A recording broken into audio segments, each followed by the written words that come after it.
that better and work with people around what smoking does do for them. Can you actually give them something else? Good to talk with you about it. Interesting to hear what you're saying too. Professor Marewa Glover on the panel. This guy is amazing in a little old town on Route 66 in America this weekend. The very same town that was used as the model for the movie Cars, so you can imagine what the town's like. There's a man who will launch himself on a homemade rocket doing 700 k's an hour. He will blast above the town and hope for the best. Mike Hughes, he doesn't have much money, but he's being sponsored by the Flat Earth Society. Mike hopes to get high enough if he survives this trip to eventually provide photographic proof that we live on a disc, not a globe. Are you yourself sure that we do live on a globe? Because it seems flat. Are you sure we go around the sun and that it doesn't just fly over? Are you sure the stars at night are not just embedded in a dome? It's very Truman Show, isn't it? It is. I love the story, actually. I watched the video. It's hysterical. It's brilliant. He's no dummy. And in fact, he's a rocket scientist. He taught himself. He's been building rockets for years. He set a Guinness World Record. He's been badly injured before. Anyway, these flat Earth beliefs, I'm not sure if they're coincident with the sponsorship or not, but there was a big recent Flat Earth convention in the US, and we watched some of the interviews. Here's a little one. So you take a straight edge, and you go from one end, and you follow the horizon of the ocean, and you go straight edge just to the other end, and it's flat. It's flat. There were perfectly intelligent people. There were some eccentrics, obviously, and they think the Earth is flat. It goes 50 miles down. There's a big dome over us. The oceans are enclosed in ice. We live in a matrix. We are told lies. Do you understand how they can believe this? Look, I don't understand, but, you know, you remember a few hundred years ago when people did believe the world was flat, so I'm sort of wondering, for the people that now believe the world is flat, how far do they have to sail until they fall off the edge of the world? Or find the ice. Or find the ice. Find the ice, Yeah. Well, I guess they do find ice at the North and South Poles. But in their map, the North Pole was right in the middle. And the South Pole was huge, though, right around the edges. Yeah, so... But look, you know, maybe all will be revealed because this gentleman who's flying off in his rocket is going to be able to take photos. But won't he hit the top of the dome? Yeah, that's a real danger. Or the edge of the dome. When he edge of the dome, in his rocket before he gets a chance to take the photos. So yeah, that's a very real danger. Yeah, I thought so. But people believe all kinds of strange things, don't they? Belief in conspiracies, you know, don't necessarily go hand in hand with stupidity.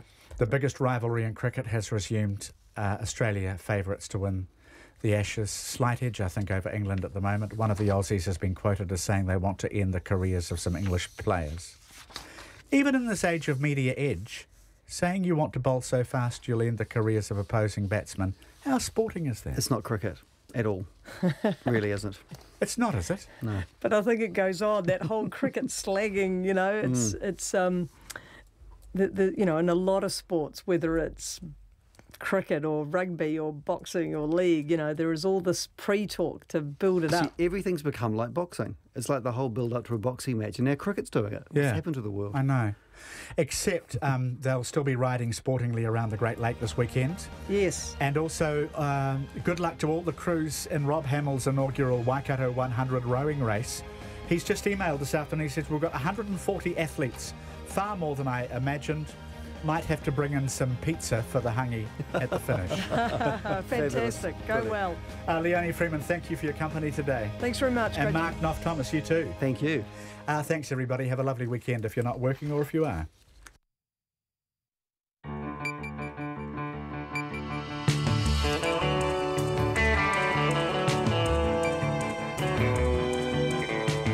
Kia ora everyone. We already knew he ate, drank and travelled on the public purse to the extent of $200,000 in 3 years. Now an audit report into former Waikato health boss Nigel Murray's expenses reveal he took international trips while on sick leave. He stayed in hotel rooms costing 4 times the acceptable limit, and he travelled to Australia twice in 5 days. Also tonight, a boatie who drowned off the Taranaki coast overnight was not wearing a life jacket despite being convicted of manslaughter last year, following the death of a passenger on his boat who was not wearing a life jacket. All refugees have now left the decommissioned Manus Island detention centre. What's happened? We have a report. All hope is lost for 44 crew on board an Argentinian submarine. And some good news for coffee drinkers.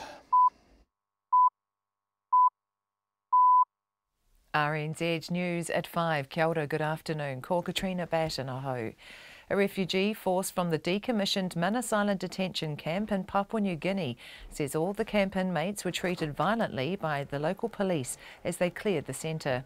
Several hundred refugees had been holding out at the centre, even though power and water supplies were turned off 3 weeks ago. RNZ Pacific's Don Wiseman has more. The police entered the camp en masse early today, and by late morning, all 325 remaining refugees had been taken in buses to what's called the Laurel Transit Centre. A Sudanese refugee, Abdulaziz Adam, says while the PNG Police Commissioner had said the exercise to remove the inmates would be peaceful, every refugee was beaten and many have injuries. An Australian refugee advocate, Amy Frew, says Canberra's imprint is all over the treatment meted out to the refugees. The Australian government remains responsible for their welfare. Ko Don Wiseman, Tēnei. The former Waikato Health Board chief made 2 trips to Australia within 5 days but gave no reason for the travel. The DHB is engulfed in controversy over its former chief executive Nigel Murray, who resigned last month after spending $218,000 on travel during 3 years on the job. The DHB had promised to release an Audit New Zealand report on the spending but changed its mind. RNZ has now obtained the report and our health correspondent Karen Brown has the details. Audit New Zealand examined Dr Murray's travel and expenses and details instances where the travel was not authorised or it was unclear if it was approved or not. Some travel was approved retrospectively, at least once by a person not authorised to approve it. Reasons for his travel were sometimes missing or given later, and some accommodation cost more than $250 a night. The agency says there were 2 instances of international travel when Dr Murray's diary actually showed him as being on sick leave. Ko Karen Brownaho. 3 Auckland health boards have released reports into failings at their hospitals, including cases where newborn babies have died. Figures out today show public hospitals around the country reported more than 500 harmful failures in the past year. A third of those were reported by the Auckland hospitals. Bridget Mills reports. The county's Manukau DHB report details the cases of 4 babies, including 1 where the delayed diagnosis of pneumonia led to death and 1 of the potentially avoidable death of a newborn. A 1-month-old baby was given a 10 times overdose of paracetamol, causing temporary liver damage, and a baby just 9 hours old had an unexplained collapse. There was also a case where the delay in removing a child from a family violence situation resulted in further surgery being required for their infected jaw. Waitemata DHB reports 45 serious adverse events, including 1 case in which a tube was wrongly positioned in a patient with a chest infection. Sepsis and death followed. And Auckland DHB reports 5 patients lost vision because of follow-up delays. In Auckland, this is Bridget Mills. A skipper who drowned off the Taranaki coast overnight was convicted of manslaughter last year following the 2015 death of a passenger on his boat who was not wearing a life jacket. A passing boatie found Tyrone Jones' upturned boat early this morning, about 7 kilometres offshore. His wife was perched on the upturned hull and clinging to his body. Mr Jones was not wearing a life jacket, though his wife was. She's recovering in Taranaki Base Hospital. In 2015, a Hamilton man, Urquhart 2, drowned when Tyrone Jones' boat capsized crossing the Waitara Bar. Mr Jones was convicted of manslaughter and ordered to pay $5,000 in reparations. A New Zealand Secret Santa initiative on Twitter is getting worldwide attention after the Prime Minister, Jacinda Ardern, signed up to take part. Participants are randomly assigned a person to buy a gift for. To find the perfect present, they must search for clues on the person's Twitter profile, while contributors are also encouraged to tweet hints about their ideal present. The initiative was started by Sam Elton Walters in 2010. He's been interviewed on BBC TV, saying Ms Ardern's participation has pushed numbers up to almost 4,000 this year, but so far no one has let slip if she's their person. I think people are keeping tight-lipped on who got who this year, which is good. You don't want to give it away. You want to have a bit of a surprise when you give the gift. Sam Elton Walters. The story is also up on a number of overseas websites. It's 5 past 5. To sport, the selection of transgender weightlifter Laurel Hubbard for the Commonwealth Games doesn't sit well with one of her teammates. 39-year-old Hubbard, who will compete in the 90-kilogram class, will be the first transgender athlete to represent New Zealand at a Commonwealth Games. She became the first transgender athlete to win an international weightlifting title for New Zealand and Australia this year, but her victory didn't go down well with rivals, who said she had an unfair advantage. Tracy Lembrechts, who won a bronze medal at the Glasgow Games, has been forced to drop down a class with the arrival of Hubbard on the women's weightlifting scene. Lembrechts, too, is uncomfortable with Hubbard being able to compete. I feel there is an unfair advantage, even though it is within all the regulations. But, I mean, this is the first time it's really happened, so all I can hope is that in the future they'll look into it and make some better, more educated judgments, I guess. Tracy Lembrechts. Australia have been dismissed for 302 in their first innings of the opening Ashes cricket test against Australia in Brisbane. Having got through to 246 for 4, the tourists lost their last 6 wickets for 56 runs on day 2 at the Gabba, and we'll give you this latest score shortly. The All Whites defender Andrew Durante has announced his retirement from international football. The 35-year-old switched allegiances from Australia to New Zealand in 2013 and has played 24 games for the All Whites. That's the news. Tonight on Nights, Country Life goes farming with the Salvation Army. Sharon O'Neill selects the mixtape.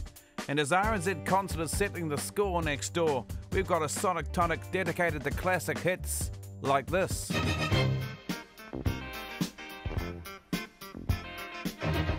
On Nights, because we got Beethoven covered.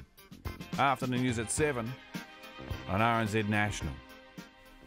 And just before the weather, Australia were 41 for 2 a short time ago in their match against England at the Gabba.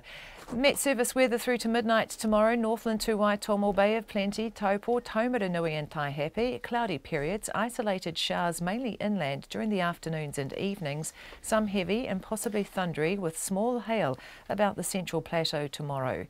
Gisborne and Hawke's Bay, also Taranaki to Kapiti, mostly fine, areas of cloud morning and night. Wellington and Wairarapa, mainly fine, becoming cloudy in the south tomorrow morning with patchy drizzle. Marlborough, excluding the Kaikoura coast, also Nelson, Buller and Westland, mostly fine, isolated afternoon and evening showers about the ranges, possibly heavy tomorrow. Kaikoura coast mostly cloudy with patchy drizzle. Canterbury to Southland, also Fiordland, areas of cloud morning and night with patchy drizzle about Canterbury. Isolated showers inland during the afternoons and evenings, possibly heavy. The Chatham Islands cloudy with occasional drizzle. It's 5:08 and you're listening to Checkpoint. Thank you very much indeed, Katrina Batten. He says, just subbing the lead intro. Go, John. Welcome to the program, everyone. We're delighted to have you with us. It's Friday night and it's going to be busy on Checkpoint tonight. We begin with the Audit New Zealand review of spending by Dr. Nigel Murray while he was CEO of the Waikato DHB. It's not yet been officially released, but Checkpoint obtained a copy this afternoon. In short, it's the official confirmation of what we've been detailing on the program. Dr. Murray lived the high life, really. Sometimes without approval, sometimes with retrospective approval, sometimes with so little paperwork, it's difficult to know whether he had approval or not. He travelled internationally while he was also on sick leave. He went to Australia twice in the same week. He extended international trips with stated business purposes Audit NZ could find no evidence of, and he spent and spent and spent. We wanted to talk to Nigel Murray. He's not returning calls. We wanted to talk to DHB Chair Bob Simcock. He's not returning calls. But Dave McPherson is an elected member of the DHB board who received the report on Wednesday. Look, it backs up everything that we thought, and with spades on. It shows that we had a man in that position that didn't care less about the fact that he was spending public money, clearly had a sense of entitlement, and was absolutely cavalier in the way he did everything, which meant there was a mess left behind him that poor old DHB workers have been having to try and clean up for some time, loyally trying to back him up to start with, and after some time reporting it to the board, and we've taken it over, got this auditor opinion, and done the other investigations, getting hammered in the public, all because this guy thought he was entitled to do whatever he felt like. That doesn't appear on the face of it to be an exaggeration. Let's look at the report and quote from it verbatim. A number of instances of travel were not approved. One instance of travel which was approved by the Chief Financial Officer, who does not have delegated authority to approve the Chief Executive's travel requests. A number of instances of travel each year were retrospectively approved. A number of instances of travel where amendments to the travel arrangements resulted in a different cost of travel, almost always more. A number of the travel request forms in 2016-17 did not include the stated reason for travel. A number of travel bookings had a stated purpose but did not explain why each element of the travel was required. I could go on for the rest of the program. What on earth was going on here, and where was the supervision? Yeah, well, I think that's the big problem. You know, I guess in any organisation you have people that become problems. We had the top person becoming a very big problem here, and there was no oversight happening. Under the rules that we operate under, the chair of the DHB board is supposed to be the only person authorised to sign off these expenses. We were aware from more than a year ago that he hadn't filed his annual returns. That's the Chief Executive hadn't filed his annual returns to the State Services Commission showing his expenses for the year. Nothing was done about that. The Chief Executive, the chair of the board has been aware since February this year of the severe problems, the fact the returns weren't filed, the fact that unauthorised expenses had happened. He didn't even tell the board for almost 6 months. So, hold on, sorry, can I come in there? Yep. So the chair of the board, Bob Simcock, yes, knew that this situation was unfolding, more or less as described in this review, and didn't tell the board for how long? Almost 6 months. He knew in the first week of February. We heard, I believe, about the middle of July. That was the case. He didn't, Bob, I don't think knew, or certainly didn't know all the specific details. But he knew absolutely. Well, the review doesn't know the specific details. Yep. I mean, the review says, because the Chief Executive himself, Nigel Murray, who has disappeared without trace, is the only fellow really who knows the details of many of these trips. The review says we have not received all the information requested. So clearly the chairman of the board didn't know what was going on either. But yep, if we go back to 2014 and the concerns raised by Sue Moroney, the concerns raised by Annette King, the concerns raised by the Association of Salaried Medical Specialists about hiring Nigel Murray, and they were raised directly in some cases with the chairman of the board, and he gave assurances that he would keep a close eye on Nigel Murray. Was the eye he was keeping close enough? Definitely not. In fact, I don't think it was happening at all. There was some really basic stuff that didn't happen, like that annual return from 2015, 2016, 2017. 3 years in a row. The first year should have been a red flag, but it just was. I mean, Bob Simcock didn't deliberately do this. He'd just taken his eye off the ball, I guess, and didn't take his job seriously either in that respect. Should Bob Simcock remain chairman of the Waikato DHB? I've said for some time, because of this situation, that he shouldn't. I don't think the public has any confidence in the DHB and the DHB leadership. I don't think many of the staff do. They want to get on with their jobs, but they think there's a bunch of clowns leading them at the moment, not to put too fine a point on it.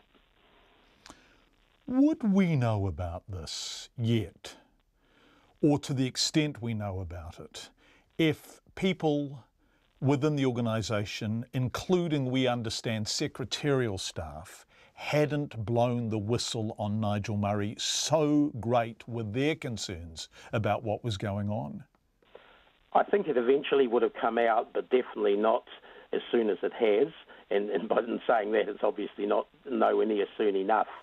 I mean, those staff did know about some of this for quite a while. We're talking about over a year. But they were trying to sort it out directly with the CEO because they were employed by him. Some of them worked absolutely directly for him. And, they felt some loyalty and they thought, he's got a messy situation here, let's help him clear it up. And he promised to clear it up and did nothing about it. And they ended up being totally compromised, in some cases resigning their jobs because of that, because they felt so compromised.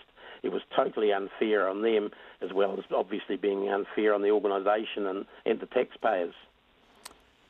Some of this just defies normal comprehension. There does, for example, seem to have been occasions on which Nigel Murray was simultaneously travelling internationally and also on sick leave.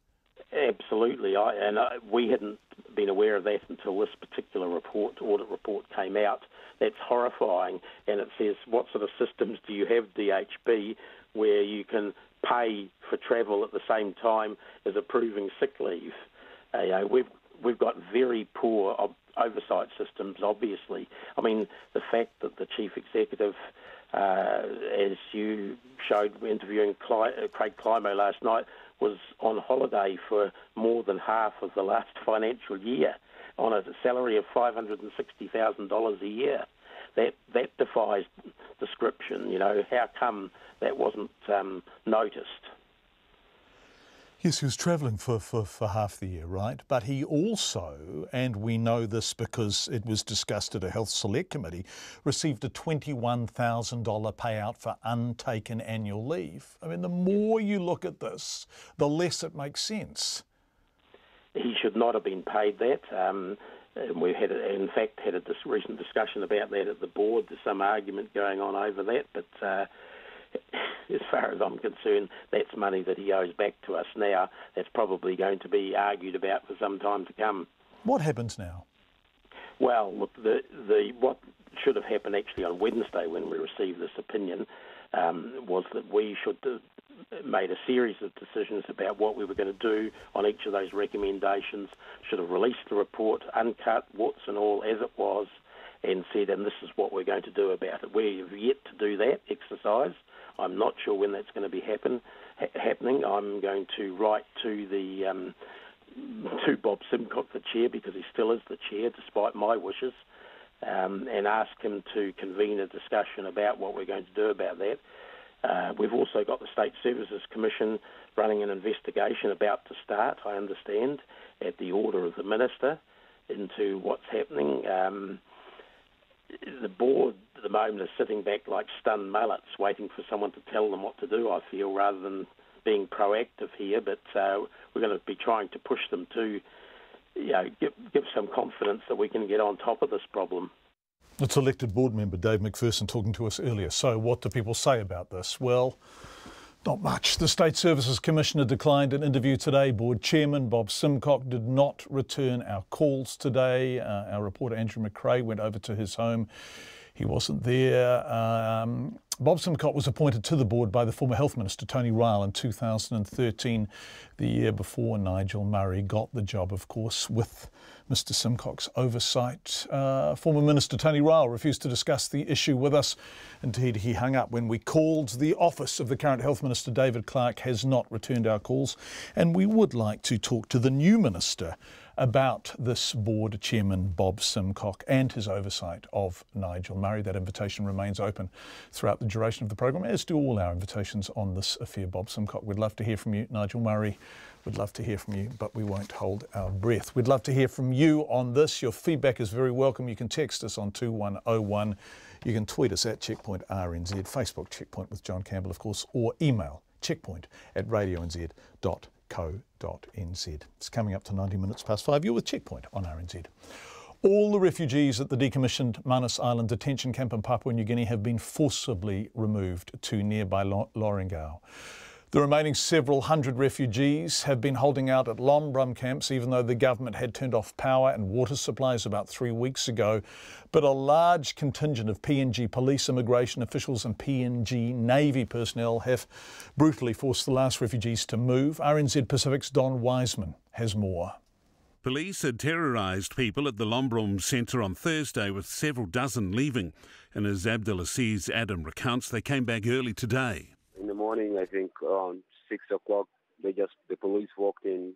And one thing that they say, you guys are illegal in this place and this is a novel place. And then the second thing, we just saw that they start beating people one by one, taking their phones away and beating people one by one and taking phones away. So too many guys, they are actually injured, and we don't know what's next or what's going to happen. The Police Commissioner Gary Barkey had promised the operation would be peaceful, and in a statement last night he attacked the media for misleading reports that violence had been used by his staff. But there have been a number of film clips circulating on social media which show the use of sticks and pictures of the injuries inflicted. Abdulaziz Adam says everyone today was treated violently. The only things that we'll tell is the people when you see their pictures, everyone have got a bruises, either in their hands or either in their face or on their back. And what we saw today, people are bleeding. So what does that mean? Is that a force or is not a force? If someone's sitting on the ground and you drag him and you beat him, what does that mean? He is now in Lorengau. Outspoken Kurdish journalist and refugee Buraz Buchani, who was marched out of the Lomblom camp on Thursday in handcuffs and given a dressing down before being taken to Lorengau, has been told police today destroyed everything in the old camp. The refugees have been opposed to going to Lorengau for a number of reasons. Abdulaziz Adam says they do not want to move to what would be another prison. They want to move to a third country. In addition, it's been well documented, most recently just this week by the UNHCR, that the facilities are nowhere near ready. In addition, the Human Rights Law Centre lawyer, Amy Frew, says the refugees are fearful about how the people of Lorengau will treat them, and the men are rightly terrified about what might happen when they don't have a locked camp they can retreat to. And the other was where a local man entered the facility to turn off the generator, and the security was unable to stop him, and out of fear that he would return, the generator was not switched on again for a number of days, meaning that the men were without power in those tropical environments in very small shipping containers, which is where they're housed. That's an unbearable situation. Australian Prime Minister Malcolm Turnbull remains firm on his country's position on the refugees. They think this is some way they can pressure the Australian government to let them come to Australia. Well, we will not be pressured. I want to be very clear about this. The integrity of our borders is maintained by my government, and we will not outsource our migration policy to people smugglers. Officially, Australia's been claiming it's PNG's matter to resolve what's been going on in Manus. But as Amy Frew points out, Canberra's prints all over what's been happening this week. Australia is very much holding the puppet strings and the purse strings on this operation, and Australia is trying to say that Papua New Guinea has responsibility, but really it's very clear that Australia is in control, and Australia is indeed responsible for the lives and for the safety of these men. What happens from this point is anyone's guess, with Abdulaziz Adam telling me people are tired and confused and don't know what's going on. Call Don Wiseman, 10A. Almost 23 minutes past 5. Obviously, if there are any updates from Manus, we will bring them to you throughout the program. A likely explosion on board a missing Argentine submarine has dashed all hopes. The 44 crew on board are alive. The San Juan has now been missing for 8 days. The Argentine Navy now believes there was an explosion near the 37-year-old vessel around the time it sent its last signal off the Patagonian coast. The sound was picked up by an international organisation whose listening posts monitor possible nuclear explosions. The Navy says it suggests there was some sort of catastrophic failure on board. The news has sparked angry and emotional scenes among the relatives, as you'd expect, who'd been hoping against hope for much better news. The BBC's Jonathan Beale has the latest. It's known as the Silent Service, but there's been no communication from the San Juan and her 44 crew for more than a week. The search had already reached a critical phase, with fears this submarine would soon be running out of air. Now, more worrying news. Scientists confirm they detected an abnormal sound underwater near her last known location. An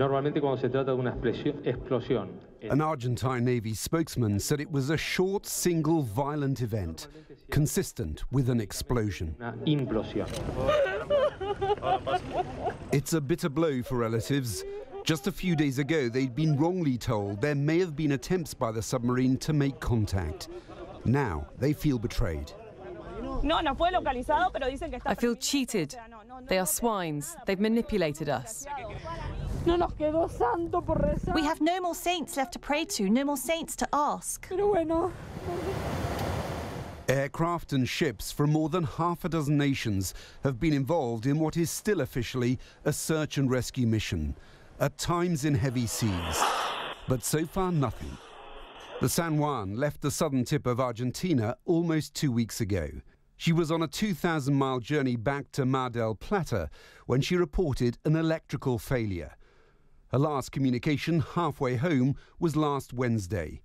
The same day they've now identified that sound like an explosion. If it was to be an explosion, or an implosion more correctly, it's very likely to have come from the submarine. There's nothing else in that area which could have caused that sort of noise. It now seems unlikely their prayers will be answered. For the families of the 44 crew, hopes of a miraculous rescue have all but disappeared. That's the BBC's Jonathan Beale. Coming up to 26 minutes past 5, a skipper who drowned off the Taranaki coast overnight was convicted of manslaughter last year following the death of a passenger on his boat who had not been wearing a life jacket. A passing boatie discovered Taron Jones's wife clinging to his body 7k out to sea early this morning. He had not been wearing a life jacket. Our Taranaki reporter, Robin Martin, has more. Waitara boatie Brian Kilminster says he and a fishing buddy came across Tyrone Jones's 4-metre fiberglass boat at about 5:45 this morning. We go out fishing and there's a boat sticking with his nose out of the water and this Filipino girl sitting on top of the boat and hanging on to him. And he was already dead. She reckons he'd been there all night. Mr Kilminster says they comforted the woman but couldn't retrieve her partner's body until another boat arrived. He says it's not clear why the boat would have flipped in what were very calm conditions. Flat as. Beautiful. Beautiful. Yeah, calm as. Safe as. Well, there you go. Safe sea. That's what happens. One mistake. We don't know. Was he wearing a life belt? No, T-shirt and shorts. In 2015, Hamilton man Urkutsu drowned when Tyrone Jones's 4-metre inflatable capsized crossing the Waitara Bar. Mr Jones, who has a pre-existing brain injury, faced a charge of manslaughter, the first time it had been used for a breach of maritime rules. He was convicted and discharged and ordered to pay $5,000 in reparations to Mr Zhu's widow. There were no conditions on Mr Jones's use of boats. Rod Morati watched his first attempt to launch last night and wasn't impressed. He couldn't back the bloody trailer down for a start. He was all over the place and he didn't back it out far enough in the water. Then he backed the car into the water and the boat was floating off by itself, so he had to walk up, way up to his waist to get the boat. Then he came back in, got this car, and he must have buggered off. Mr Morati says it didn't appear Mr Jones was much of a fisherman.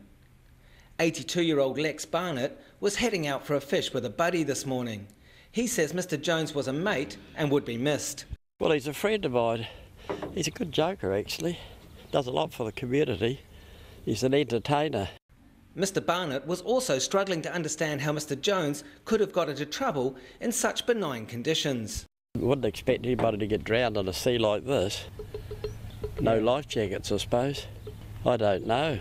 But it shouldn't have happened. It's too flat. I mean, God, you could paddle ashore with this sea. He must have flipped it or had an accident, hit a rock or something. The police only released Mr Jones's name late this afternoon, but Mr Kilminster and many others at the marina this morning already had a hunch he was involved. I think it's the guy they prosecuted for when the Chinese guy drowned on the bar. I think it was him. By all accounts, that's what they'd say. Mr Kilminster has unpleasant memories about the last tragedy involving Mr Jones. When the Chinese guy drowned, their life jackets, I'd seen them in the back of his car. Still in the plastic, not even taken out. He says at least this time he did the right thing by his passenger. She had one on, and she had what saved her, the life jacket, but the wetsuit, full body thin wetsuit. Once they get wet, they warm up your body, trap that heat inside. The police say their inquiries into the drowning are ongoing and Mr Jones's death has been referred to the coroner. In Waitara for Checkpoint, Moti Hōtaka o Te Ahi ko Robin Martin aho. Headlines coming up next with Katrina, but before then, a little bit of sport. Tears of pride are already being shed as Tongan fans gear up for a really historic Rugby League World Cup semi-final clash with England in Auckland tomorrow night. The Tongan King and Prime Minister will be at the match at Mount Smart Stadium, and Tongan supporters say it's going to be an emotional event. Truly. Jesse Chang's been out meeting fans in the Auckland suburb of Otahuhu. Up and down Great South Road in Otahuhu, there are red flags, red t-shirts and red caps galore. Almost every second car is flying the Tongan flag, and every second person on the street is buying supporter gear. Tikalupa Fe'au, who is going to the game with her 5 grandchildren, is already feeling emotional with all the Tongan pride. You can see the Tongan are wearing red, and sometimes you make me cry when you see that, how we support our team. Maunga Andrew Nukapu has built a wooden frame on the top of his white van, which holds 10 Tongan flags. He says he'll be making another one to put on his wife's van tonight. Yeah, I'm so happy and so proud as a Tongan, to support as much as I can and let everyone know what is in my heart, to show the world. Hele Ikimotu and his friends are getting kitted out in red for the clash tomorrow. He's of Niuean and Kiribati descent, but he says he's jumping on the Tongan bandwagon. Mr Ikimotu says he can't help but get caught up in the passion from his Pacific neighbours. We're having so much fun, just getting flags, getting our bandanas, getting our face paint. It's so fun. And it's just beautiful walking through Otahu at the moment and seeing all the cars with their flags, blasting their Tongan music, and just seeing everyone just celebrate and come together. It's beautiful. There has been post-match disorder after some games. The police say that won't be tolerated and are asking fans not to block the streets in the Otahuhu town centre. But Elizabeth Tupou, who is also out today buying red gear, thinks people have got the message. She says there will always be some people trying to make trouble, but most fans just want to celebrate and cheer their team on. I think after a lot of notice from the team members as well, and coaches and just big people in media, they're just saying keep it safe, and then I think people are taking it on board to be safe. Last week, the Mangere Otahuhu local board helped to organise a fan zone with cultural performances and food stalls for fans in the main town centre. But it says there aren't enough resources to set it up a second time. The Tongan Family Zone Committee says that's disappointing, and a lot of fans were hoping for a safe place to celebrate. Mate Ma'a Tonga fan Mr Ikimotu says he's sad it's not going ahead. The fan zone really helped to, keep people together and have us celebrate together, and it was fun. It was so fun. It was loud. Yep. And we were proud. It was safe as well. Yeah, it was amazing. It's been a roller coaster for Tongan League fans in the past 5 weeks, but they believe their team can win the World Cup. In Otahuhu, they say win or lose, they couldn't be more proud, and either way, there will be plenty of tears tomorrow. For Checkpoint, ko Jesse Changaho.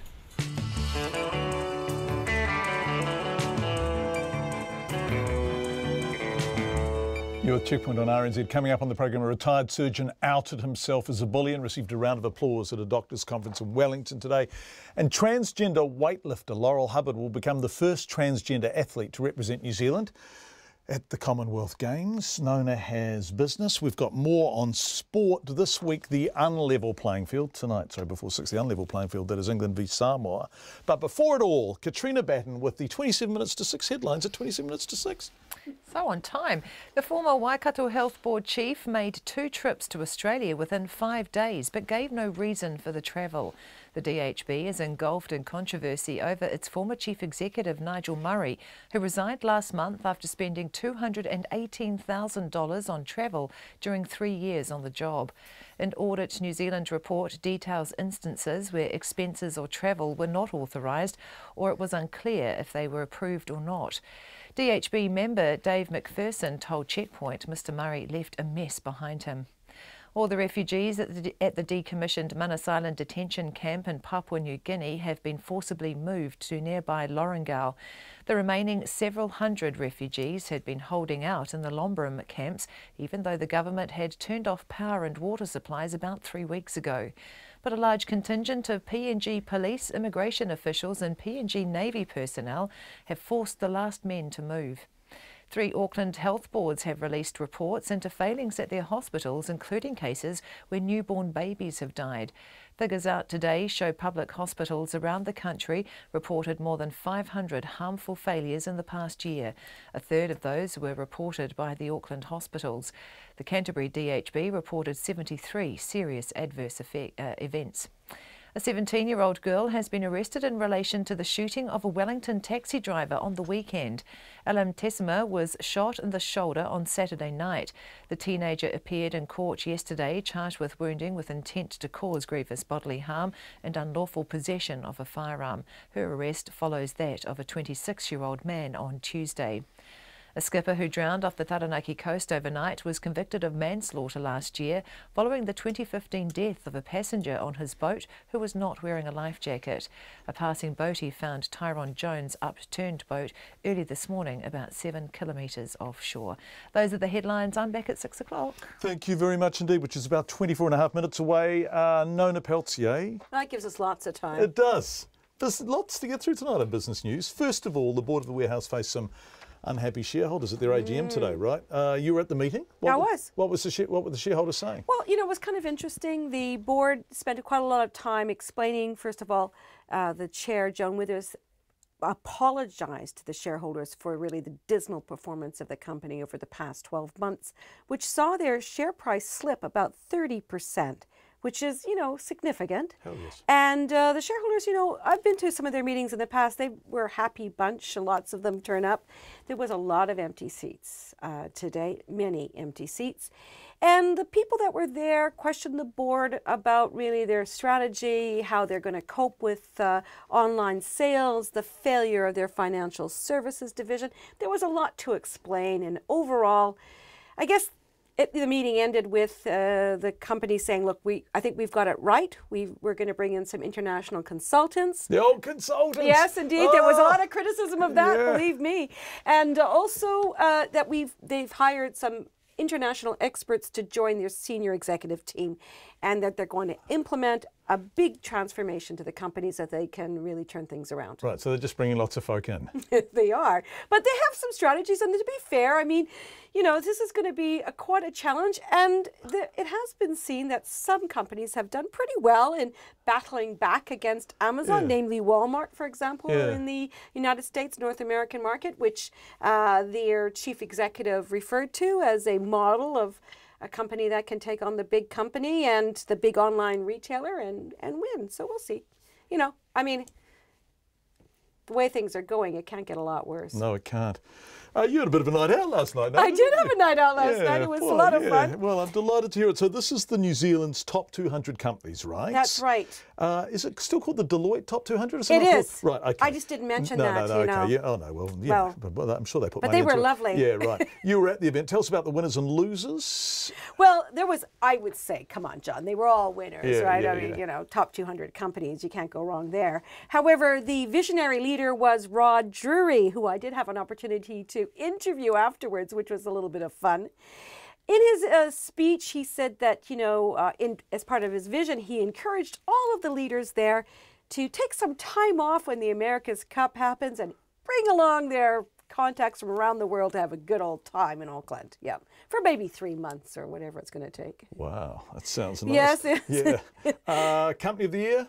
Oh, the company of the year was the A2 Milk Company. I was quite surprised by this. Well, interestingly, they took a bit of a swipe at old Rod Drury's decision to delist from the New Zealand Stock Exchange at the end of January. Yeah. And yeah, that was kind of interesting. They said that they thought their dual listing was a very good position to be in, and they were not going to abandon the New Zealand listed market. Yeah, fair enough. Chief Executive of the Year? Simon Mutter from Spark. He had a really tough year. He is a pretty smart operator. He's the guy who changed the name from Telecom to Spark. People laughed at him, but it turned out to be a good move. Ex-Auckland Airport, that guy, right? Yes, yeah. But also former Telecom. So he's gone, he sort of did a bit of a circle. Now, I asked him after the awards, what was the most challenging thing that happened in the past year? And he said, the hardest decision he made was doubling down on wireless broadband. He said that was a pretty gutsy move for the company to do and for the board to support. But he thinks it's going to pay off. And this is interesting because we were talking about this man talking about the roles of chair people. And of course, we've been looking a lot at Bob Simcock as chair of the Waikato DHB and what chair people do and don't do. Right. And the chairman of the year, or chairperson of the year, although it was a man, was? Rod Campbell. Rob Campbell. And why did he get it? Well, you know, he's been around a long time. He was a union guy. You probably have had a lot to do with them. I remember when I started in journalism, Rob was still a fairly strident unionist. Rob Campbell. And I've interviewed him a few times. He's been a chair of big and small companies. And he's just been recently appointed the chair of Sky City. I'm not saying a word. No. You're just looking at me. No, I'm just... You don't know what to say.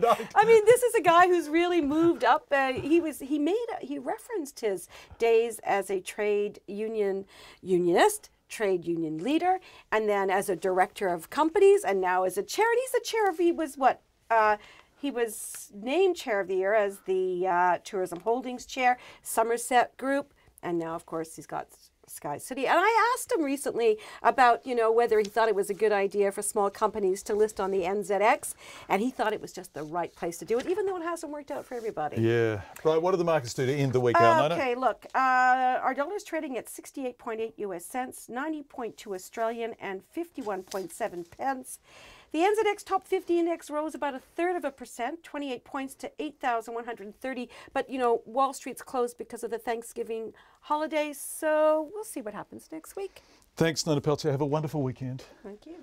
Lovely weekend for bike riding, I would have thought. It is 19 minutes to 6. A former Manus Samoa rugby international says the financial gap between rugby's Tier 1 nations like New Zealand and England and Pacific teams like Samoa, Tonga and Fiji is now so great, rugby no longer offers the possibility of a David against Goliath victory. It's more like David's puppy against Goliath's whole family. Eliota Fui Ma'ono Sapolo, a lawyer and Manu Samoa player between 2005 and 2011, is a forthright critic of World Rugby's treatment of Pacific teams, and he despairs that it's not getting any better. With over 600 players eligible for Pacific Island teams now playing professionally in Europe, 7 were recently named in the Romanian squad. And yes, you heard that correctly. It's getting harder for Pacific nations to get players home. They simply don't earn enough money to do so.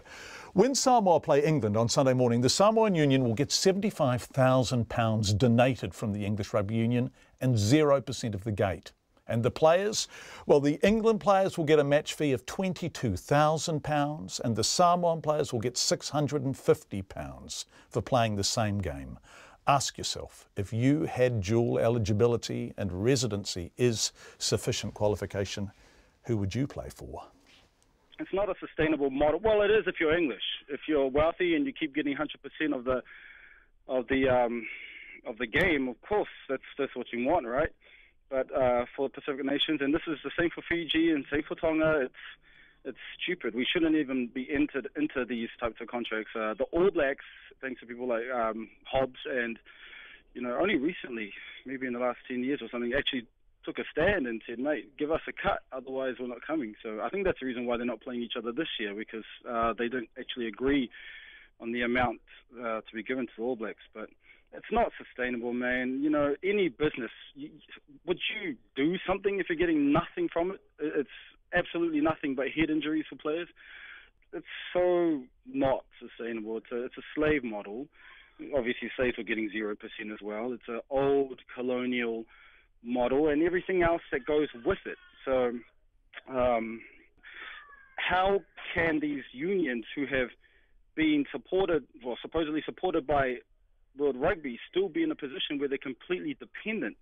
We have this so colonial where they keep everything poor, so you keep wanting the handouts from that person.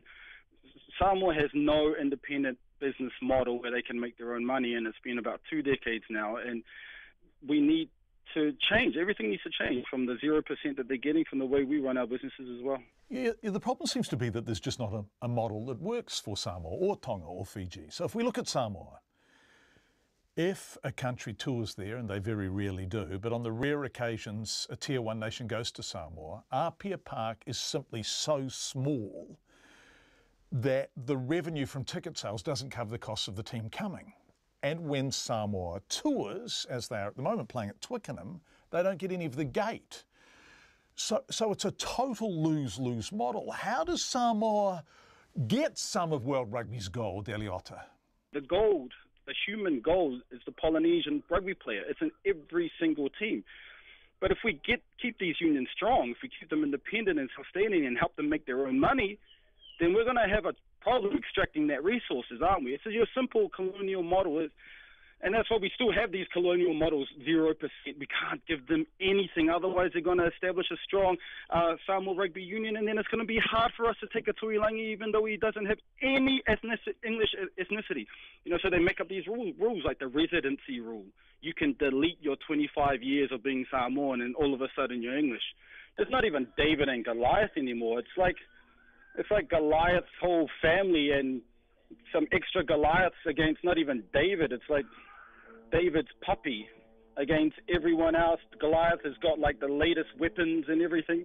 It's not even David and Goliath anymore. You know, it's, yeah, like you said, you can't even sell it. Like everyone here's like, and? Yes. Yeah, there's a game, of course, lest we forget. Samoa, England at Twickenham, the Sunday morning New Zealand time, Samoa time too. And I know Chris Vui and Tim Nana Williams and the boys will be giving their all, but by golly, it's a big ask, isn't it, Ali? There's so many other things that are important that need to be done, and whatever happens. You know, the media would be like, oh, look at them, they're holding each other's hand after the game. Oh, this is what rugby's all about. You know, they're always trying sidetrack everything and make it like the oppressors, the greatest people in the oppressed are at fault. They'll say, oh, the Samoa rugby union's at fault, and mate, no one's really too interested in the score because there's exploitation going on, and we're a bit deeper than that. Eliota Fuima Ono Sapolu talking to me earlier today. Samoa play England early on Sunday morning. The All Blacks play Wales immediately afterwards. It's 13.5 to 6. A retired surgeon has outed himself as a bully and received a round of applause at a doctors' conference in Wellington today. It comes as research by the Senior Doctors Union shows more than a third of senior doctors and dentists working in public health say they've been bullied, and over 2/3 have seen someone else being bullied. Anne-Marie May was at the conference. Dr. John McDonald today outed himself as a bully. The retired surgeon told a conference of senior doctors it happened as a result of the stress of carrying out surgery. He says if you are a bully, you have to be able to take what you dish out, and he admitted to having also been given hell by nurses from time to time. Dr. McDonald was applauded when he suggested a support program be started for health system bullies. Is there a place for a type of AA mechanism to help it? I suspect there's a lot of other people in this room who could get up and say, I'm a bully too. How many of us are prepared to stand up, say it, and help from that point of view to try and solve the problem? Dr. Charlotte Chambers told the conference stereotypes of what was expected of a surgeon were very ingrained in the profession. She related an anecdote about a female surgeon who wondered why for 3 years nursing staff had disregarded her preference for the way her surgical instruments were set out. One time she just lost her rag and she behaved like a bully, and she said to the charge nurse, why do you always do this to me? Why don't you get my male colleagues' implements wrong? And the response was, because they yell and scream at us. And she said, would you really like me to behave like a bully? Because I am quite close to that point.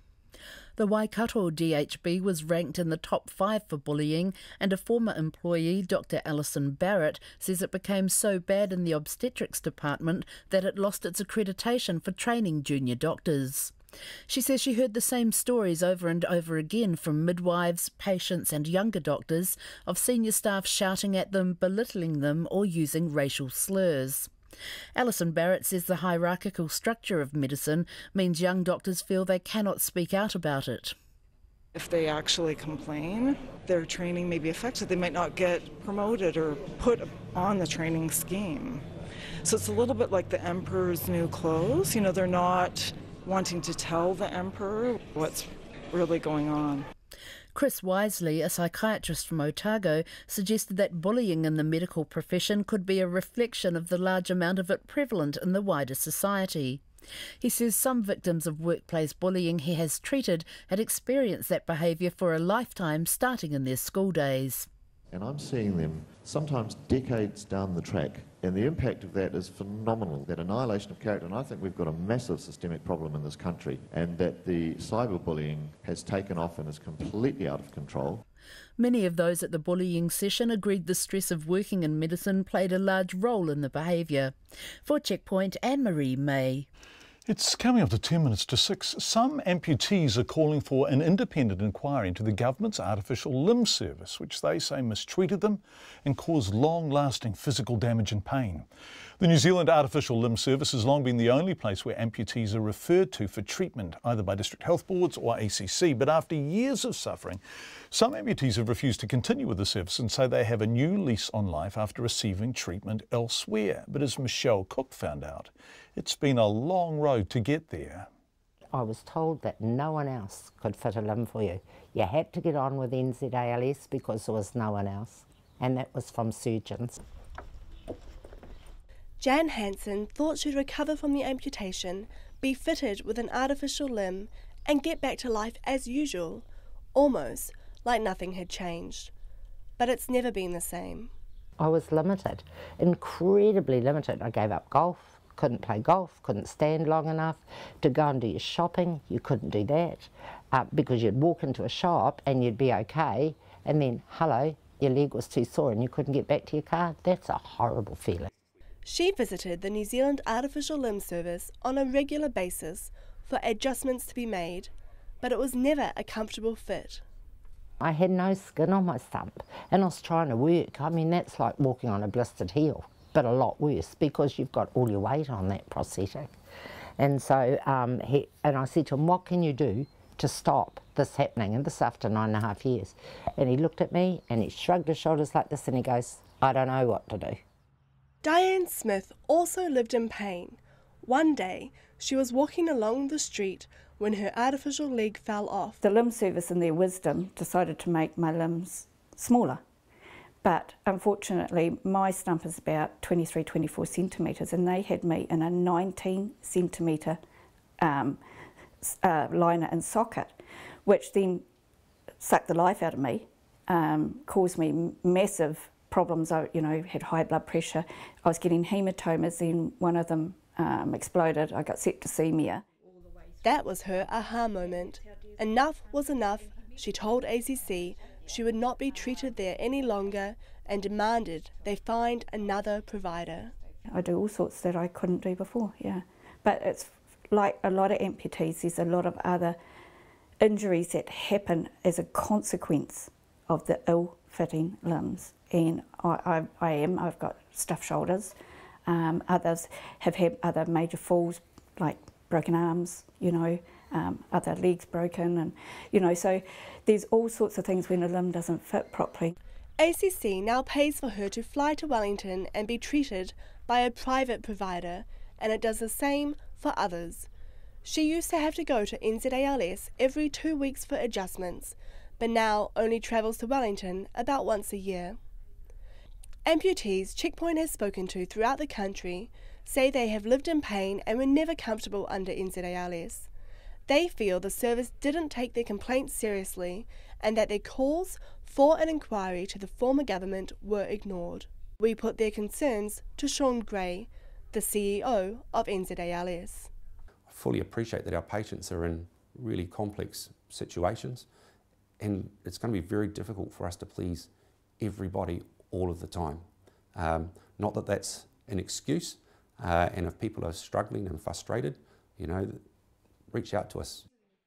Mr. Gray says while all prosthetists are qualified or have experience to meet the industry recognition, there is no qualification offered in New Zealand for technicians who make the limbs, and it is industry standard that they largely train on the job. One of the key things about having part of our workforce working for a self-regulated profession is to make sure that we have the checks and balance in place.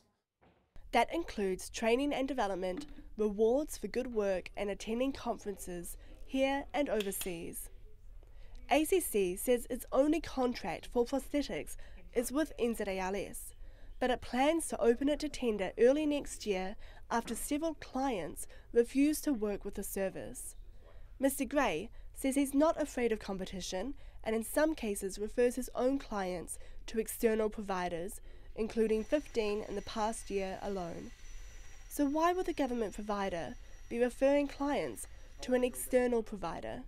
Is it because they have the expertise his staff do not? No, No, they're aligned expertise within what we would look. So what's the difference? This is not an exact science in the fields of prosthetics and orthotics. Every patient is different, and so we need to understand that, and we also know that taking different health professionals with different views and different opinions may be a good thing. He stresses that the service, which cares for more than 4,000 amputees, now has an external company conducting surveys which return about a 90% satisfaction rate. A better complaints process is one of the things he has learned from Jan Hansen, a former nurse who ran major health facilities. But Jan Hansen still thinks more needs to be done. The West Auckland woman has now been under the care of an external provider for about 3 years. If you're watching, you'll see the difference in her limbs. The NZALS limb is much shorter than her new one. He draws your body on a piece of brown paper, you know, and he knows exactly, and he puts all the measurements. It was amazing to go through that. That had never happened for me. Never ever happened. Cast made, on goes the leg and off you go. And how does it feel? It just was like a glove, you know, fitted absolutely perfect. That was Michelle Cook reporting. It's coming up to 3 minutes to 6. $10 limit. What would you buy the Prime Minister for Christmas? Someone, somewhere in New Zealand is pondering that tonight after Jacinda Ardern signed up for the annual Twitter Secret Santa. She's one of 3,500 people, slightly more, participating this year, which has caused media around the world to pick up the story, including the BBC and Huffington Post. But it had humble beginnings 7 years ago, started by giant pumpkin grower Sam Elton Walters, who, by the way, is one of only 2 people worldwide to have created and paddled a pumpkin boat. Zach Fleming asked him what he thinks about all the global media attention. When there's a whole bunch of bad things happening around the world, it's always good to have some good news. And New Zealand does really well with that. And New Zealand Secret Santa is just a real fun thing that I think lots of people want to take part in.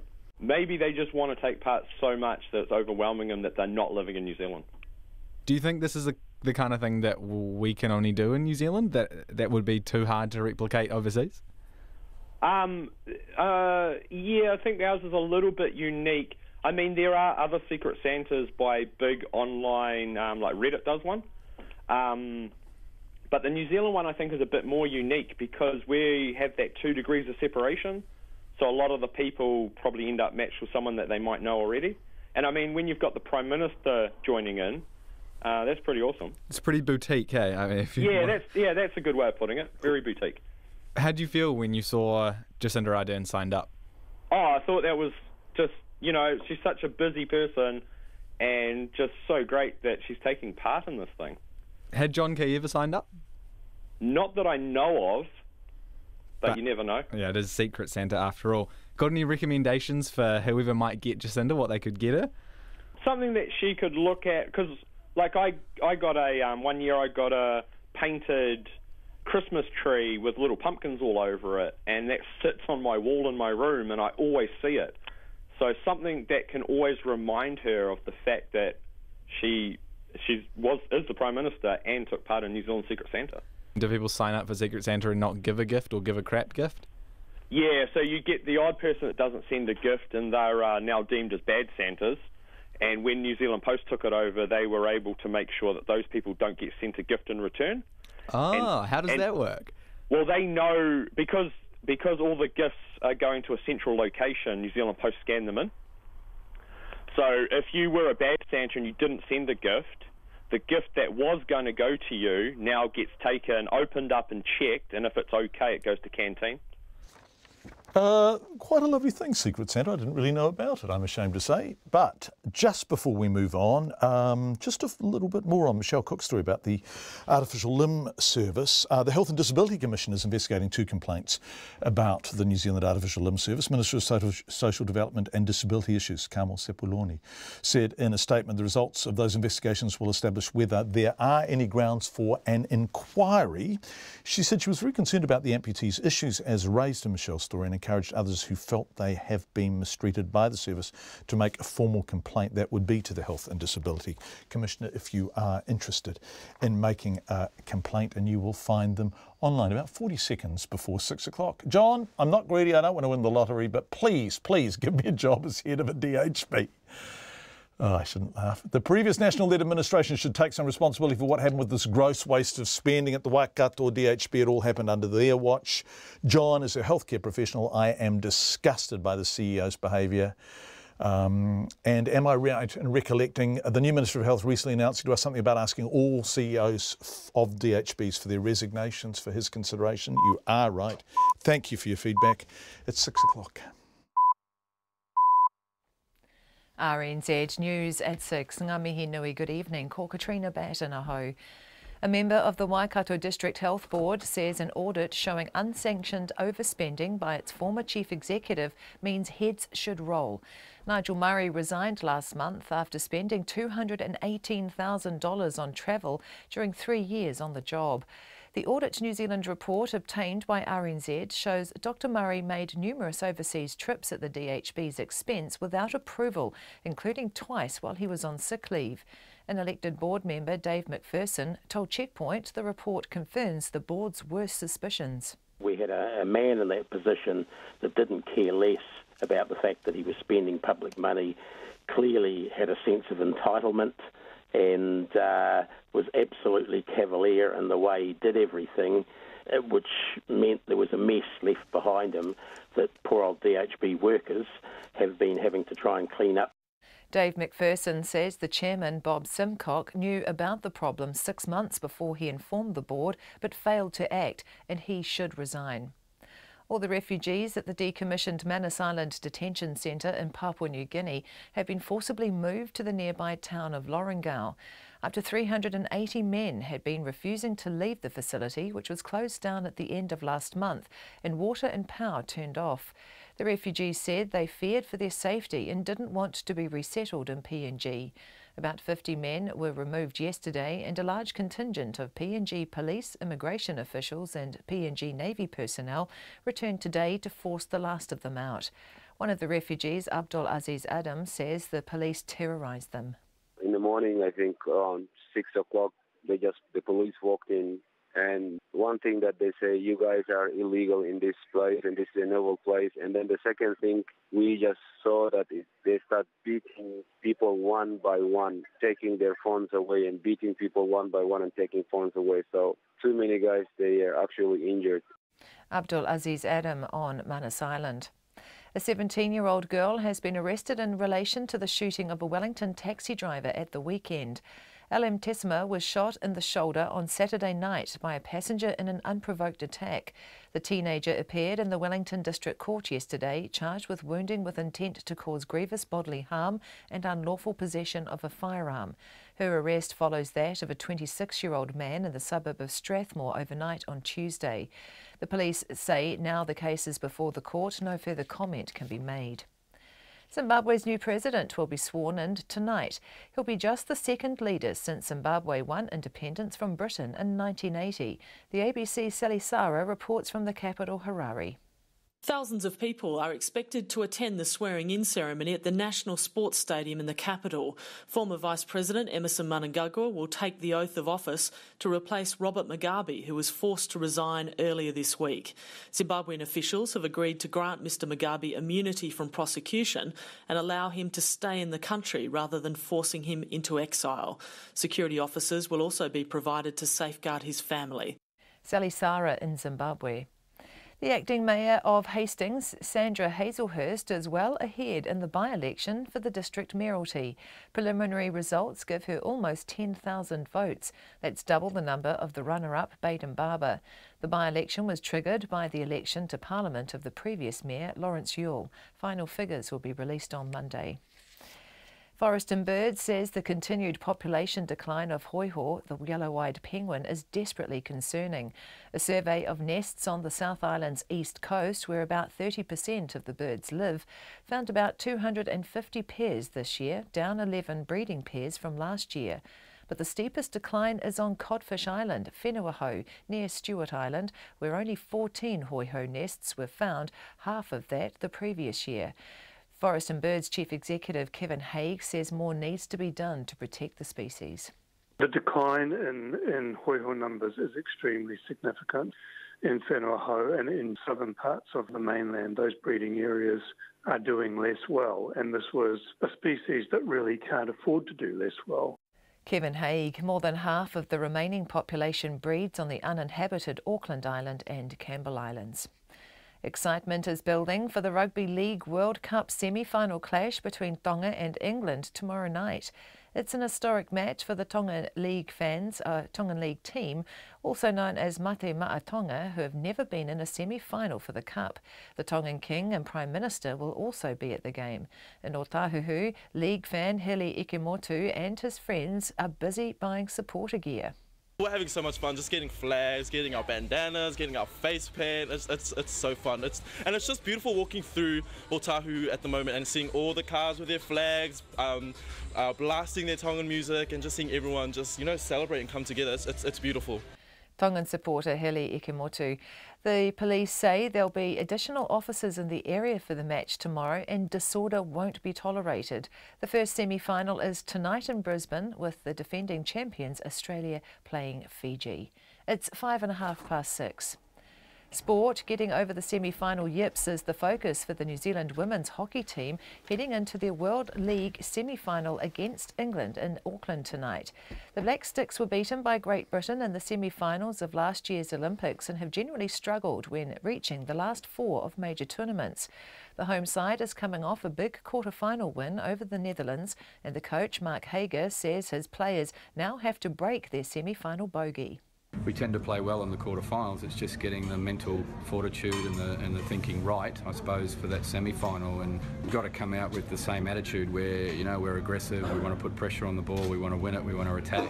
And that's our style of game. And when we're apprehensive, then, you know, that's when we tend to struggle. Argentina played Germany in the other semi-final. England have the upper hand in the opening Ashes cricket test against Australia in Brisbane.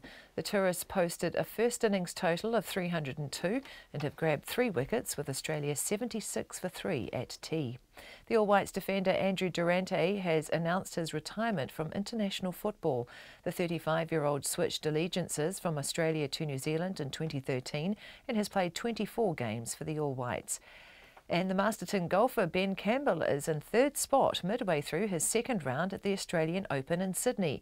Campbell is 5 under for the round, 3 shots off the lead. That's the news. Tomorrow morning, why Bob Dylan matters. Classics scholar Professor Richard Thomas says he's the Homer of our age. David Marr on the highs and lows of Australian affairs. There's gay marriage. And then there's refugees, and Jeanette MacDonald and her daughter Kate McGill on playing Tom Scott's mother. Join me, Kim Hill, tomorrow morning from 8 here on RNZ National. Met Service weather through to midnight tomorrow. Northland to Waitomo, Bay of Plenty, Taupo, Taumaranui and Taihape. Cloudy periods, isolated showers, mainly inland during the afternoons and evenings, some heavy and possibly thundery with small hail about the Central Plateau tomorrow. Gisborne and Hawke's Bay, also Taranaki to Kapiti, mostly fine, areas of cloud morning and night. Wellington and Wairarapa mainly fine, becoming cloudy in the south tomorrow morning with patchy drizzle. Marlborough, excluding the Kaikoura coast, also Nelson, Bulla and Westland. Mostly fine, isolated afternoon and evening showers about the ranges, possibly heavy tomorrow. Kaikoura coast mostly cloudy with patchy drizzle. Canterbury to Southland, also Fiordland, areas of cloud morning and night with patchy drizzle about Canterbury. Isolated showers inland during the afternoons and evenings, possibly heavy. And the Chatham Islands cloudy with occasional drizzle. It's 6:08 and you're listening to Checkpoint. Thank you very much indeed, Katrina Batten. Have a fantastic weekend. I will, thank you. You too. Lots of sport on, eh? Go Tonga, go Fiji and go the All Blacks. Yeah, that sounds good to me. Let's return to where we began tonight on Checkpoint and the Audit New Zealand review of spending by Dr Nigel Murray while he was CEO of the Waikato DHB. It shows Dr Murray lived a high life, sometimes without approval, sometimes with retrospective approval, sometimes with so little paperwork it's difficult to know whether there was approval or not. He travelled internationally twice while he was also on sick leave. He went to Australia twice in just 5 days. He parked in short-term car parks for days at great expense. He extended international trips with stated business purposes. Audit NZ could find no evidence of. He stayed in hotel rooms that cost US $799, in excess of what Audit New Zealand recommended should be a $250 threshold. Do I sound like I'm calling race 7 at Trentham? It's just that it's such a long list. We wanted to talk to Nigel Murray. He's not returning calls. Neither is the man who appointed him and was responsible for signing off on his expenses, DHB Chair Bob Simcock. Mr Simcock, who told us earlier in the week he would not be resigning, was appointed by former Health Minister Tony Ryle in 2013. Mr Ryle isn't commenting either, nor is his successor Jonathan Coleman or his successor Labour's David Clark. No one wants to talk to us about this. Quite an extraordinary state of affairs. But Dave McPherson is an elected DHB board member who received the report on Wednesday. I asked him earlier whether Bob Simcock, the board chair, had kept a close enough eye on Nigel Murray. Definitely not. In fact, I don't think it was happening at all. There was some really basic stuff that didn't happen, like that annual return from 2015, 2016, 2017. 3 years in a row. The first year should have been a red flag, but it just was. I mean, Bob Simcock didn't deliberately do this. He just wasn't. He'd just taken his eye off the ball, I guess, and didn't take his job seriously either in that respect. Should Bob Simcock remain chairman of the Waikato DHB? I've said for some time, because of this situation, that he shouldn't. I don't think the public has any confidence in the DHB and the DHB leadership. I don't think many of the staff do. They want to get on with their jobs, but they think there's a bunch of clowns leading them at the moment, not to put too fine a point on it. Would we know about this yet?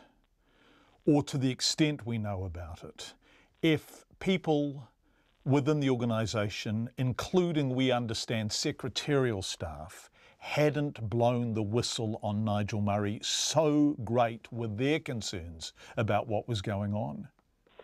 I think it eventually would have come out, but definitely not as soon as it has. And by saying that, it's obviously not nowhere near soon enough. I mean, those staff did know about some of this for quite a while. We're talking about over a year.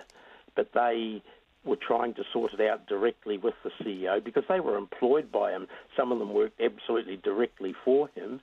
And, they felt some loyalty and they thought, oh, well, he's got a messy situation here. Let's help him clear it up. And he promised to clear it up and did nothing about it. And they ended up being totally compromised, in some cases resigning their jobs because of that, because they felt so compromised. It was totally unfair on them, as well as obviously being unfair on the organisation and the taxpayers. Some of this just defies normal comprehension. There does, for example, seem to have been occasions on which Nigel Murray was simultaneously travelling internationally and also on sick leave. Absolutely, we hadn't been aware of that until this particular audit report came out. That's horrifying, and it says, what sort of systems do you have, DHB, where you can pay for travel at the same time as approving sick leave? We've got very poor oversight systems, obviously. I mean, the fact that the chief executive, as you showed interviewing Craig Climo last night, was on holiday for more than half of the last financial year on a salary of $560,000 a year. That defies description. How come that wasn't noticed? There's Dave McPherson talking to us earlier. Gosh, we're getting a lot of feedback on this. Thanks, John, for not letting this Murray case go. Almost typical for tax-funded healthcare. Everything is played down. As a mental health nurse working for 40 years in an ever increasingly demanding job with an almost constantly underfunded service, I'm following the development of this Waikato DHB CEO debacle. If a drug dealer is caught, all possessions get confiscated. If he or anyone else had broken the law, this should be prosecuted. It seems that wearing a tie is preventing this. It is criminal to take so much extra money on top of the more than $2,000 a day salary while the care gets neglected or done by underpaid and overworked staff. That is just one of the emails we've received, texts we've received from people within the system. Simcox should resign. He should be in court for the incompetent abuse of public money. Regards, John. And John, thank God for RNZ. Keep on top of rogues and top positions and the skullduggery going on. Do they not have a conscience, these people? Asked Ted. You can text us on 2101, you can tweet us at Checkpoint RNZ, and you can email checkpoint@radionz.co.nz. Thank you for your feedback. Let's head south. Well, it's south for us because we're in Auckland, but if you're in the South Island, you just stay where you are. Ngai Tahu whānau from across the country and abroad have descended upon Tuahiwi Marae near Christchurch today for the iwi's biannual Hui a Iwi celebrations. It's been a time for reflection for the iwi, who are celebrating 20 years since signing the deed of settlement for their Treaty of Waitangi claim. Is it only 20 years, really? From Kaumatua to Rangatahi, there was a sense of pride in how the iwi has built a $1 billion empire. In that time, it is an extraordinary story, and there was excitement over the future it's looking to secure for its people. Let's head south with Te Mana Kōrehi reporter John Boynton.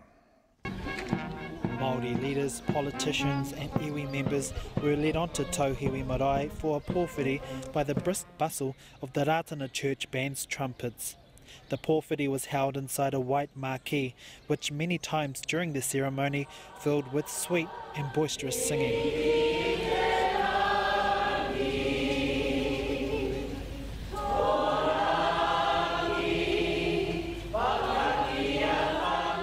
Lisa Tūmahai, the recently elected kai whakahaere o te runanga o Ngai Tahu, says it is humbling to be part of the celebrations. Today's a celebration of 20 years of settlement, but also it's a 30-year celebration from the first Waitangi Tribunal hearing, which was held here on the original marae that was here 30 years ago. Some of the successes of the tribe include Whairawa, a savings scheme currently managing $63 million worth of funds. The iwi has also rolled out a pilot housing initiative to help families move into their own homes. Despite the iwi's commercial base being worth about $1.3 billion, Lisa Tūmahai says the key is to continue investing in the well-being of its people. The exciting thing is our commitment to continue working together to create a better future for our people, so that's a great privilege for us all to be part of that. Kaumātua Aroha Rereti Croft was about to watch Sir Tipene O'Regan talk about his experience of the treaty settlement negotiation process. It's exciting being here because of the fact that we have moved forward in the 20 years since the settlement. She says the iwi has done well to grow the $170 million settlement, one that was a fraction of the true worth of its claim. We continue to grow and to succeed, and while we may take one step forward and get knocked back 2 steps, we still get that 1 step forward. Kahu White and Madison Simons both have Matakahi scholarships, which give students the chance to advance their careers and explore their Ngai Tahu roots. Madison Simons is part of a generation that has grown up in the post-treaty settlement world. So I was that 5-year-old rangatahi running around the Tahu FM office and running around seeing everybody up and down the lifts in Hereford Street. Now being a little bit older, I see even after the settlement and after getting the claim, all the people that have had to carry that on, keep pushing and making sure that we are getting further, growing and helping more whānau. Kahu White says it's a tribute to the hard work that Ngai Tahu has laid down for its future generations. And if it wasn't for those key people that persevered through a lot of that sort of stuff, we wouldn't be seeing the fruits of all their mahi and hard work. The Hui a Iwi wraps up on Sunday. I o tautahi mo te hōtaka o te ahi nei, ko John Boynton aho. Kia ora, John. Lots of feedback coming in on Nigel Murray. Thank you with the time at 18 minutes past 6. This is a good one. Hi, John. I'm a doctor working at Wairarapa Hospital. When I have to attend a meeting at Wellington Hospital, I take the train to Wellington with my bicycle, then ride to my meeting and back. Total cost to the taxpayer for my 220 km of work travel, $36. Lots of people pretty incensed by the money Nigel Murray was spending when he was CEO of the Waikato DHB. And somebody says, hey, when you signed off at the end of the news and wished all the New Zealand sports teams well for the weekend, what about the Black Sticks who are playing in the semi-final in Auckland tonight in the World Hockey League against England? Yes, go you Black Sticks too. That's this evening in Auckland, Black Sticks against England. Transgender weightlifter Laurel Hubbard has been named in the New Zealand team to compete at next year's Commonwealth Games on the Gold Coast, but her selection hasn't gone down well with some teammates. The 39-year-old Hubbard, who will compete in the 90-kilo class, will be the first transgender athlete to represent New Zealand at a Commonwealth Games. She became the first transgender athlete to win an international weightlifting title for New Zealand at the Australian Open this year, but her win was contentious among some rivals, who said an athlete who had previously competed as a man had an unfair advantage. Tracy Lambrick, who won a bronze medal at the Glasgow Games, has been forced to drop down a class with the arrival of Hubbard on the women's weightlifting scene. And she told sports editor Stephen Hewson she's still uncomfortable with Hubbard being able to compete. Personally, not really. Not necessarily Laurel, but the whole situation, you know. I feel there is an unfair advantage, even though it is within all the regulations. But, I mean, this is the first time it's really happened, so all I can hope is that in the future they'll look into it and make some better, more educated judgments, I guess, because it is leading the way for a lot of other sports. I'm glad people feel like they can come out and live their lives and be happy, but when it comes to a sporting professional environment, I do think it gets a bit trickier then. You feel she still has an unfair advantage? Yeah, in a way I do. Laurel was a really good weightlifter when she was Gavin. And, I mean, she's a great weightlifter now, and she's lifting a lot more than what a lot of the other women are. So, yeah, I personally do think there is an unfair advantage. You've touched on it earlier, the impact that it has on the rest of the team. That's obviously going to continue and perhaps even get worse in the lead up to the Gold Coast. How do you go about coping with that? Well, yeah, I really hope that it doesn't get worse. But I guess what we can do as athletes is just talk about what we know, and that's ourselves. If we can bring the attention back to what's actually important, and that's New Zealand getting medals at the game, New Zealand being represented and, you know, just doing well as a little nation, I think that would do a lot better as opposed to singling out one athlete who isn't what people expect, you know? Would it help? I mean, Laurel has pretty much hidden away from the media. She's done very few interviews and is not speaking even in the wake of this selection. Would it help if she spoke now? Because it then removes a whole, in a sense, much of the attention. If she comes out and speaks, things may move on. Yeah, definitely. I think that Laurel needs to, you know, accept the fact that she has decided to come down this track and, you know, being part of the Commonwealth Games team and being an elite athlete is managing the media. And there's ways you can do that in a safe environment, and there's ways you can do that and control the situation. So personally, I would really appreciate if she would come out and, you know, just do a little press conference or have a little say about what the Commonwealth Games means to her as an athlete and how she's going to build up, you know. All of us go through it, so I think it'd be the right thing. I've mentioned that a couple of times, and I really do think that Laurel needs to, you know, just accept the fact that the media want to talk to her and own it.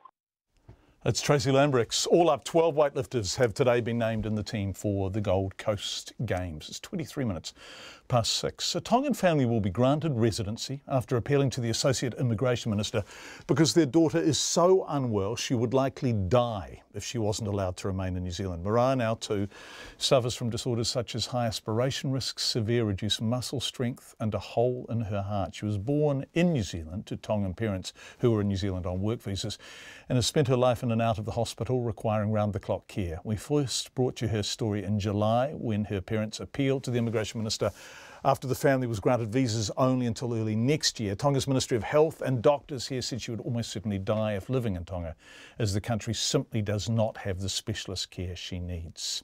Michelle Cook spoke to Mariah's mother, Maggie, today and asked her how she responded to the news they can stay.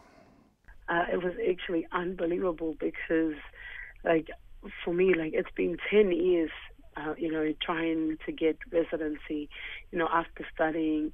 And honestly, all the tears was actually wiped off. All the sleepless has been just lifted out.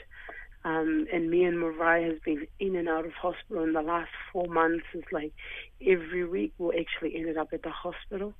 And, I just keep praying and believing God, God, you're in control of everything, despite all these trials and all these hospital visits. And the hospitals, keep giving me jokes and say, how about we just booked you on a room, a permanent room here? This morning, last night, we had to actually bring her in again because she had a short breath at home, and I was like, better bring her in to check up, and she needed some oxygen. So they said, sorry guys, we're going to have to admit you in. I was like, that's all good. But yeah, when he got that text, it's you feel like you're over the moon, and I couldn't wait to tell my husband. I tried to ring him. He didn't pick up the phone because he was still working. And just called my son, come here. He's only 6, but, he's looking at me bursting, crying. He's like, what's wrong, Mom? I was like, guess what? We got our resident. We can stay in New Zealand. We don't have to go back to Tonga. And he's jumping up and down, and, he's just being a boy and jumping up, yes, Mommy. But, we couldn't wait to actually tell our whole church, because our whole church was behind everything as well. A lot of people actually got hold of our petition and actually wanted to support us in raising up our voice to create awareness in the community. Honestly, I couldn't wait to actually meet every single one that actually commented and supported. There's about 700 people, about 800 actually signed in our petition, and I've got the whole list with me, so I need to actually sit down and send every single one an email and say thank you, because of everyone's support. That's the reason why we're able to be here and with my daughter to actually have that medical care that she needed it. Because the whole time since July, after we did the video and put it out there to create awareness, actually every single day it's like a ticking bomb. What are we going to, it's going to be a decline or is it going to be accept? So there's only one or the other. And every day was like a threat to me and my family, thinking that my daughter is not going to be able to live here or she can able to live here. When I received that text, it's I feel like all the burdens, everything just lift away. I know that my daughter will be able to be safe, to be able to look after by the specialists and all the doctors that she needed it, or the neuro team. So yeah, it's actually, there's not enough word for me and my family to actually explain, the feeling and expression that we're going through right now. Mariah's mum, Maggie, talking to Michelle Cook. Just before we go tonight, there's some good news for coffee drinkers. This might be a coffee in this mug, and then again, because it's Friday night, it might not. After years of warning, we're now being told moderate coffee drinking is safe, and 3 to 4 cups a day might even have some health benefits. This excellent report from the BBC. A daily caffeine fix. For many of us, it's an essential part of the day, but it's long been debated whether that cup of coffee is good or bad for you. I think any more than 2 cups of coffee kind of accelerates the stress a little bit more, so I draw the line at 2. I feel like most things are good in moderation, and if you drink good coffee, then it should be good for your health. I can sometimes drink maybe about 6 cups, and then I can't sleep at night, so it's learning what that balance is. To try to find the answer, doctors at the University of Southampton analysed 200 studies looking at how coffee affects the body. They say the benefits of drinking 3 to 4 cups a day outweigh the risks for most people. Pregnant women are still advised to limit consumption. Coffee drinking was linked with a lower risk of heart disease and some cancers, but the researchers could not prove coffee was the cause. Dr. Paul Roderick, who carried out the research, says on balance, coffee in moderation is likely to be beneficial. Most of the studies have been on caffeinated coffee. There are some studies, less evidence on decaffeinated, but where we've looked at those, they seem to find some of the benefits that are there with the caffeinated studies, suggesting it's more than just caffeine, that coffee has a lot of active substances that might be good for our long-term health. And experts say further studies are needed before drinking coffee to prevent disease can be recommended, not least because it's often accompanied by cream, sugary syrup or cake. And that report from the BBC's Helen Briggs ends Checkpoint for tonight and for the week. I don't know why I've started to shuffle my papers. It just seems the natural order of things. Anyway, on behalf of our excellent team, let's have a shot of them in the control room. Someone in there on youth rates, we think. That's Kelvin, our director, Jeremy, our soundy, Pip, our executive producer, a small assistant of Pip's named Taylor out in the office, Bridget Burke, Catherine Warbridge, Michelle Cook, our brilliant producers, and Zach Fleming, our reporter. That's the Checkpoint team. We work with RNZ News and we're proud to do so. Thank you everyone for being with us. Have a wonderful weekend and we will be back on Monday night at 5. RNZ News at 6:30. A member of the Waikato District Health Board says an audit showing unsanctioned overspending by its former chief executive means heads should roll.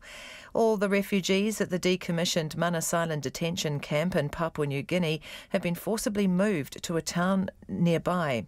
The Health Quality and Safety Commission says there has been a steady improvement in the reporting of harmful events in hospitals as well as the transparency. A 17-year-old girl has been arrested in relation to the shooting of a Wellington taxi driver at the weekend. A Waitara fisherman who rescued a woman from the upturned hull of a boat off the North Taranaki coast says her life jacket and wetsuit probably saved her life. Hastings Acting Mayor Sandra Hazelhurst is well ahead in the by-election for the district mayoralty. And Forest and Bird says the continued population decline of hoi